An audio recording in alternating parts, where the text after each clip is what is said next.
शिवसेनेचे fire brand आमदार कैलास पाटील आपल्या सोबत आपण याची बातचीत करणार आहोत। काल ज्या पद्धतीचं बजेट मांडण्यात आलं, बरीच टीका टिप्पणी त्यावर होते। विरोधक म्हणून तुमची प्रतिक्रिया काय?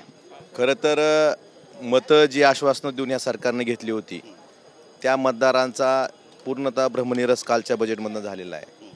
शेतकऱ्यांना कर्जमाफी देतो असं सांगितलं गेलं, त्यानंतर भावांतर योजना लागू करतो म्हणले गेले, कृषी निविष्ठावरील राज्य सरकारचा जो GST आहे हा वगळण्यात येईल, GST म्हणून कृषी निविष्ठा वगळण्यात येतील, अशी बरीच आश्वासन दिली गेली होती। लाडक्या बहिणींचे 2100 रुपये महिन्याचं मानधन करतो असं आश्वासन दिलं गेलं।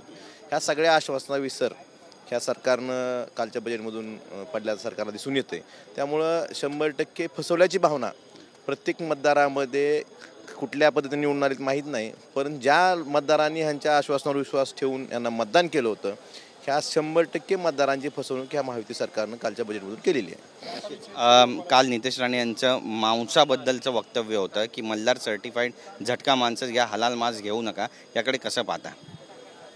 खरं तर म्हणजे त्या बाबतीत मी स्वतः वक्तव्य बघितलेलं नाही, त्यामुळं मी त्यावर मला बोलायची इच्छा नाही त्यावर, कारण मी स्वतः बघितलेलं नाही आणि ते बघितल्यानंतर मी बोलेन त्यावर। विधानसभेमध्ये राजकीय संस्कृती लोप पावते असं तुम्हाला वाटतं का? कारण काल आपण पाहिलं की उद्धव ठाकरे आणि एकनाथ शिंदे आमने सामने एकमेकांसमोरून गेले, मात्र दोघांनी एकमेकांकडे पाहिलं सुद्धा नाही। या उलट पाहायला मिळालं की फडणवीस, अजितदादा आणि इतर जे दुसरे नेते ठाकरे हे एकमेकांसोबत मिश्किल टोलेबाजी करताना पाहायला मिळाले।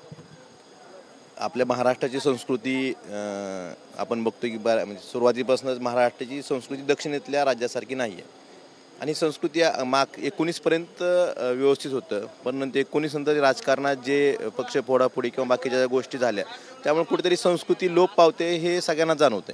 नक्कीच एक महत्त्वाचा प्रश्न आहे, राज्यामध्ये जी गुन्हेगारी वाढते आणि बीडची विशेष करून जे नेते आहेत त्यांचे जे कार्यकर्ते आहेत त्यांचे आता व्हिडिओ समोर यायला लागलेत, त्यांच्यावर गुन्हे दाखल होणार की नाही हा सुद्धा मोठा प्रश्न आहे।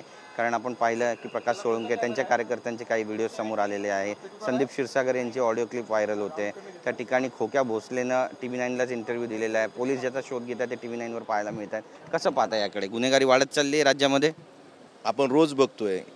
तुम्ही एखाद्या तिथल्या स्थानिक नेत्यावर त्याचा दोष देण्यापेक्षा मागच्या 2.5-3 वर्षापासून गृह खातं जे सांभाळतात हे त्यांचं अपयश आहे।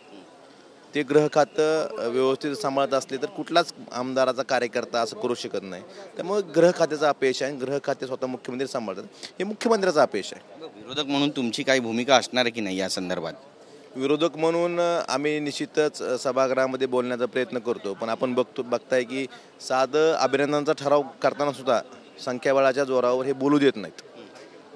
म्हणजे आवाज दाबण्याचा प्रयत्न नेहमी होतोय। कोरडकरच्या बाबतीत, सोलापूरकरच्या बाबतीत म्हणजे सभागृहात त्यांचा विषय येऊ नये यासाठी कोणाला तरी बोलायला लावणे आणि तो विषय पूर्णतः दाबून टाकणे, स्वतः अडचणीत येतात असं सत्ताराकडनं वारंवार केलं जातं। ही खरं दुर्दैवाची गोष्ट आहे। विरोधक अजून दिलेलं नाही आहे, म्हणजे विरोधकच नाही आहे। अधिवेशन मागचं पण आपण पाहिलं त्यातही विरोधक नव्हते, विरोधी पक्ष नेता नव्हता, आजही विरोधी पक्ष नेता नाही आहे। कसं पाहता याकडे? कारण आता जी माहिती समोर येते त्यानुसार तुम्ही पुन्हा एकदा राहुल नार्वेकर यांची भेट घेणार अशी सुद्धा माहिती मिळते। आपण महाराष्ट्राच्या राजकीय संस्कृतीचा मागाशी उल्लेख केला। महाराष्ट्राची राजकीय संस्कृती अशी आहे की 5 जरी आमदार असले तरी त्या पक्षाला विरोधी पक्षनेता पद दिलं जायचं। मग आता विरोधी पक्षनेता पद खरंच राजकीय संस्कृती मुख्यमंत्री साहेब म्हणतात की दक्षिणेतल्यासारखी आपली राजकीय संस्कृती नाही, आपली वेगळी राजकीय संस्कृती आहे, ही टिकवायची असेल तर सत्तारेबरोबर विरोधकही तेवढाच महत्त्वाचा आहे। आणि विरोधी पक्षनेता एक महत्त्वाचं पद आहे, संविधानिक पद आहे आणि एवढे दिवस मागणी करत नव्हते म्हणजे आता शिवसेनेने मागणी करून बरेच दिवस उलटून गेले, आज पण निर्णय का होत नाही? आणि तुम्हाला जर खरं राजकीय संस्कृती बोलल्याप्रमाणे टिकवायची असेल तर विरोधी पक्षनेता पद लवकरात लवकर दिलं पाहिजे असं मला वाटतं। विरोधक ज्या पद्धतीनं आपली भूमिका मांडतात कुठेतरी त्यांना थंड करण्याचा हा सगळा प्रयत्न वाटतोय। संख्याबळाच्या जोरावर बोलू न देणं, सभागृहात बोलू न देणं, महत्त्वाचे विषय सभागृहात चर्चेला न येऊ देणं हे सध्या सत्तारांकडनं चाललंय, हे खरंच महाराष्ट्रासाठी दुर्दैवी गोष्ट आहे। आमच्याशी बोलल्याबद्दल कॅमेरा पर्सन सिद्धेश नाईकसह गिरीश गायकवाड, TV9 मराठी, मुंबई।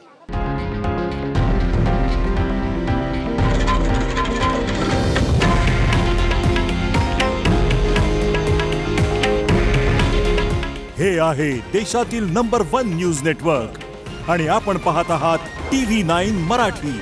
काळजी तुमची, हित महाराष्ट्राचं।